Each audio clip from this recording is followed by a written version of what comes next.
Been ready since the season ended last year. I've been ready for the season to start. I've been so ready to go, like, study film over Cincinnati. I'm sorry. It was Tykees Crawford at yesterday's post-practice media session. With I kind of think he's mirroring exactly the way most of us feel now, because talking season has another week. And they've got to be ready to just go up against Cincinnati. I know they're already been installing things, but now starting to focus on the opponent today. That's what Sam Pittman said in his radio show yesterday. Bob Holt was at the media session yesterday, and he joins us here on halftime. Bob, you all right? How you doing? I'm doing good. How are you guys? Doing all right, man. Doing well. Tykees was, I think Tykees probably mirrors the way everybody else feels. Now, maybe once the Outback Bowl was complete, Razorback fans were more ready to shift into basketball gear because you always look at what's next. But for the football team, I can imagine there were quite a few of them, Tykees maybe being at the top of the list, that were just ready to get to next year, knowing that there was room for him to improve, knowing that there would be opportunities on that offensive line for him, and here it is. It's a week to go, and you could tell by him talking yesterday, he's just ready to get out there and hit somebody else. Yeah, I mean, these guys have been. This is nearing the end of the third week, and and they do a lot of workouts in the summer. Obviously, going back to spring ball for a lot of them. Some guys didn't arrive here until the summer, but you got spring, off-season workouts, spring football, summer workouts, training camp. It's just a whole lot of work, and you only get 12 games if you're lucky enough to stay healthy, and then hopefully you possibly, conference championship games and playoffs, bowl games. I think 15 is probably the maximum that any team can play, but at this point, they're tired of it. The DBs can call out the routes the receivers are running, the defensive linemen can call out, the checks probably the offensive line's making, and the offensive line knows what blitzes are coming and the coverages, and they just know each other so well. And, they're definitely ready for, to hit on somebody else and, excuse me, hopefully put all this good hard work into action because, all this hard work is all about the games. Tykees Crawford is an absolute beast. I mean, he is humongous, and that's even after losing, what was it, 70 pounds, did I hear? He's 6'5", 347, but he reported to Arkansas last year close to 380 pounds. So, I mean, even losing a lot of weight, this guy is still gigantic. Sounds to me from what he said yesterday, Bob, that he may end up being, there might be a couple of guys like this too, one of the Swiss Army knives, just like Ty Clary last year. I know you could move Brady Latham over to center. There's an injury to Ricky Stromberg that opens up a spot on the right side for Crawford. I know that's where Sam Pittman said he'd like to have Crawford play this year, but he's going to be the sixth guy. He's the sixth man for that offensive line, and I do think he's the Swiss Army knife. Yeah, Sam Pittman said as far back as SEC Media Days in July that, Crawford, is good, and he needs to be on the field. Now, he didn't say he was going to start him because they had 4 starters coming back, and Luke Jones is pretty much locked down that left tackle spot where Myron Cunningham had been the starter. But, Dalton Wagner's had some back issues. He said earlier in camp that he feels good, hadn't been an issue. You hope, it won't be an issue for him, but you never know. Plus, especially when they're playing, this fast-paced offense, I mean, the idea is to wear out the defense, but it can probably it'll be tiring for the offensive linemen too. So you like to have some fresh bodies in there sometime, or they cross-train these guys a lot of spots. Like I say, the idea is to get your 5 best available linemen on the field. So if one of your starters goes down, you don't say, well, who's the backup left guard or who's the backup right tackle? It's like, well, who's our next best lineman? And he's worked at A, B, and C, and so we can move this guy or put him in wherever. And yeah, Crawford seems to have a lot of versatility. He's worked at right tackle and right guard. I honestly don't know if he's worked on the left side, but he doesn't seem to have any issues with playing wherever they need him. He seems very confident. and I guess 65. He said he came in at 380. Now he's 315. But yeah, you're right. I mean, he's sitting there.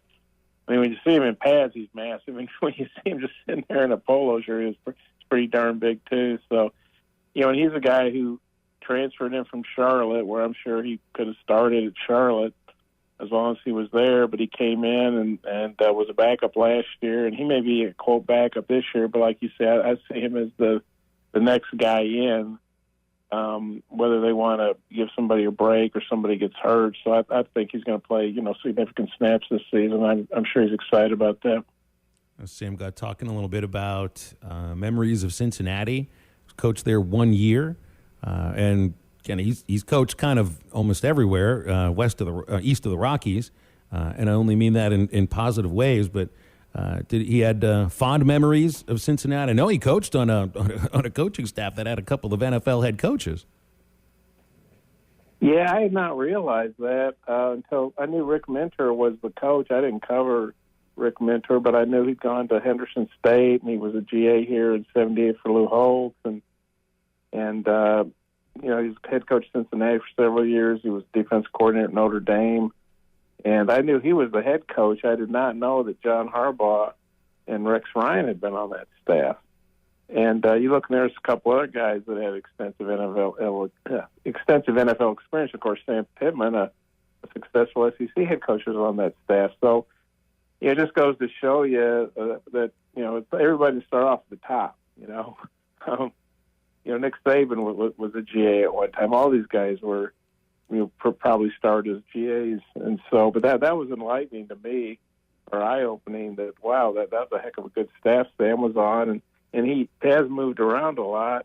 I think he just had some bad luck in terms of getting jobs with coaches that were kind of in a win-now situation, and then when that coach gets fired, whether it's Derek Dooley at Tennessee, or I think Charlie Sadler was the coach at Northern Illinois, John Blake at Oklahoma, different coaches at different stops. Sam would kind of get swept out with the rest of the staff, but he's never not had a job. I mean, somebody always wanted to hire him. So I think he's had maybe some bad luck with some situations he went into. Obviously, Georgia was a good situation. He could have coached years in the system as long as he wanted. Now he's back as a head coach, but yeah, I added it up. I think it's 17 different stops, usually a lot of one-year places, which I don't think that's necessarily how he would like it, but that's just kind of the way it's worked out. But now, I expect him to be here at Arkansas for several more years. Expect him to retire here. He's obviously got the retirement home in Hot Springs, and he's 60 now, and he's committed to Arkansas, and they're committed to him. And so I'd say this is Sam Pittman's last stop. Yeah, and multiple reasons why, exactly. I mean, you look at his career, and I think a 4 or 5 year stint at North Carolina is the longest that he's been able to stay somewhere. And we know that coaching is a gypsy-like life. Sometimes you're not always in control of how long you're going to live in that city, and it's expected going into it. But when you're given the opportunity here, to be near the top of your profession and, make over $5 million and everything. I mean, at some point, stability means something to you, and stability that, is based upon success and liking being there, but also there's a point in your life where you just want to stop moving around and you have a place to stay. And that's one of the reasons why this feels like such a great marriage between coach and school. Yeah, I mean, I'm sure Sam, if he wanted to, could go coach at other places with the success he's had. But, he's been an Arkansas fan going back to, I guess, his high school days, coming over here for a camp when Lou Holtz was the coach in the 70s. And he's from Grove, Oklahoma. He made a joke yesterday about some T-shirt. I haven't seen this myself, but I think he said it's got the state of Arkansas and it's got Grove annexed to be part of the state of Arkansas. I think that's what he said. I think I understood that correctly. But, yeah, sometimes things just align and you say, well, that guy's the perfect coach for that job and that's the perfect job for him. And I think that's really, the way it is with Sam in Arkansas. And, of course, coaching the SEC, it's great rewards financially.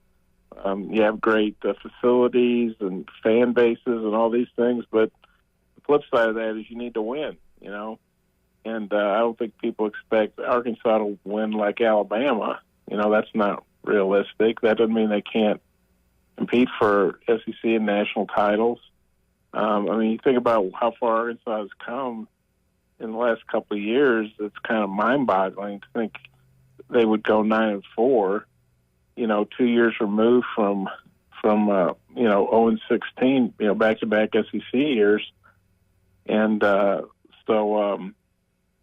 anything's possible. Vi Petrino had great success here. Houston Nutt has some great teams. Obviously, Ken Hatfield and Holt, Frank Broyles, the godfather of it all, so to speak. So you can do it at Arkansas. It's not easy, but you can do it if you have the right coach.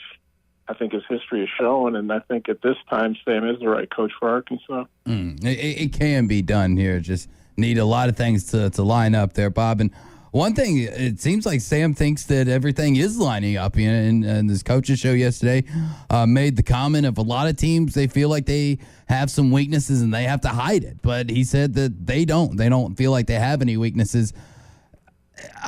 When I hear that, I think that's really good. Coach Pete, that's confidence. But then I also kind of remember that defensive line's not exactly where they want it to be yet.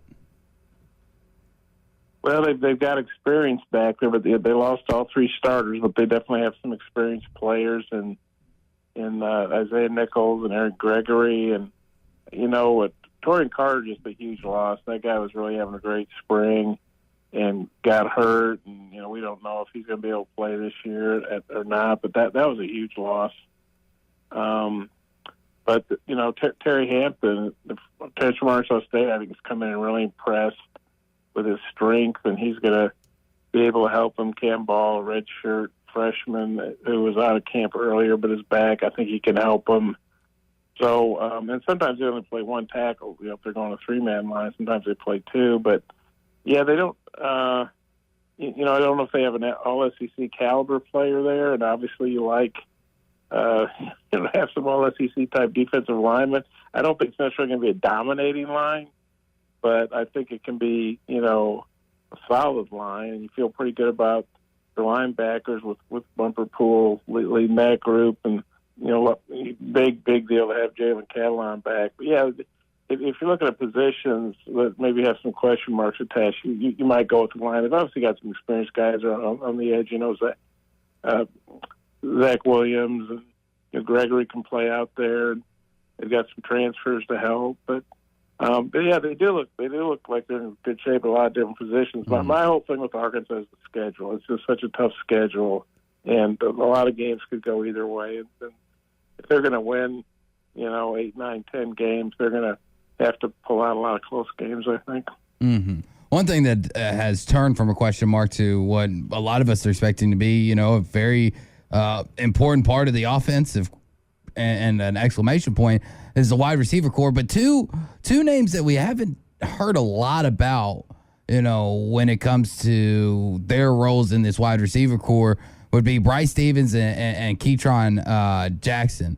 What do you think their roles are going to be? Are they just going to come in there to give guys like Landers, Hazelwood, and Thompson breathers, or are they going to play major roles in this offense? I don't know if I could see him playing major roles. Those other three guys you mentioned, it should probably get the majority of the snaps and majority of the targets. But I think, Jackson and Stevens, they've been in the program for a while now. They've got some good speed. They could help in their return game. I think, they've got three true freshmen that could help in that receiver rotation as well as on special teams too. Isaiah Satania, and Quincy McAdoo, and I'm have a brain break here, but I think they're going to be, 8, 9 guys deep. Now they probably aren't going to travel that many, but receivers can play on special teams a lot, whether it's returning kicks, covering kicks, because they have such good speed. So if they don't have anybody like Traylon Burks, I don't think, but they do seem to have a pretty deep room.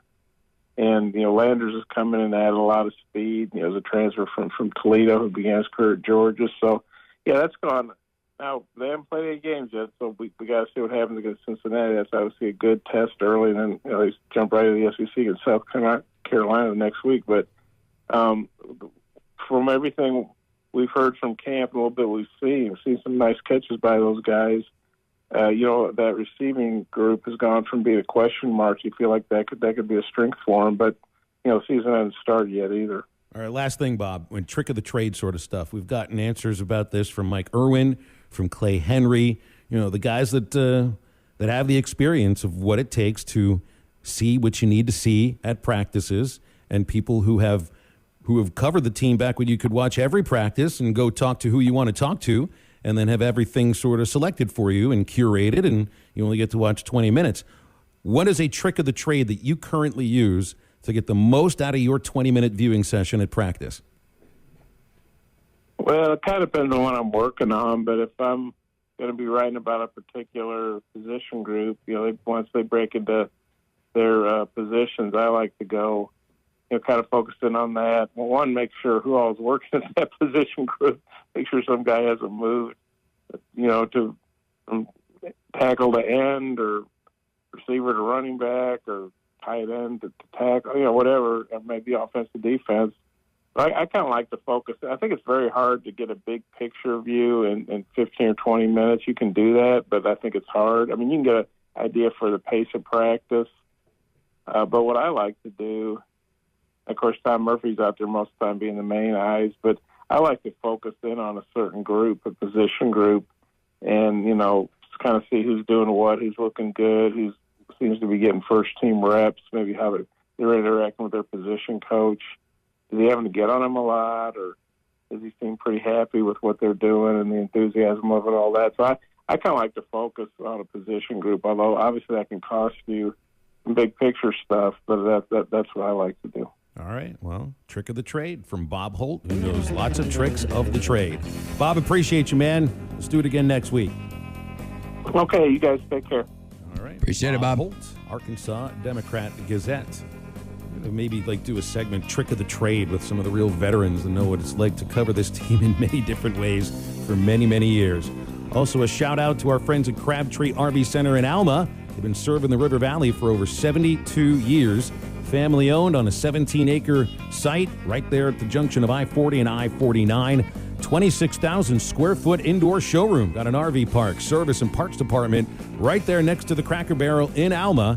And you've been voting the best of the best for 7 consecutive years. Go by and see Bert, all the game. Crabtree RV Center in Alma, right next to the Cracker Barrel. CrabtreeRV.com. Calls and texts at halftime, 877-377-6963. Right back. Do you suffer from lower back pain, knee pain, foot pain, or fallen arches? Do you?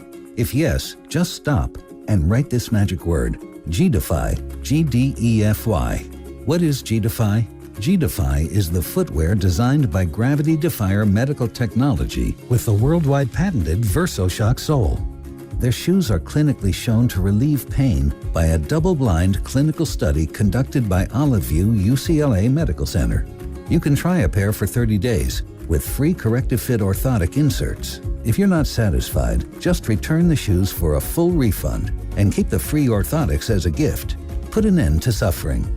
Save $20 and get free shipping from Gravity Defier when you go to gdefy.com/radio. Is the fastest and easiest way to wager on all your favorite sports, contests, and events with first-to-market odds and lines. Find reviews and news for every league, including Major League Baseball, NFL, NBA, NHL, combat sports, esports, and even golf. BetOnline continues to be the top online resource for all your sports information, from live in-game betting, props, and futures. Head to BetOnline today or use your mobile device to join today and make your first sports bet. Use our promo code BELIEVE50 to receive your 50% welcome bonus on your first deposit. That's BELIEVE, B-L-E-A-V 50. That's BELIEVE, B-L-E-A-V 50.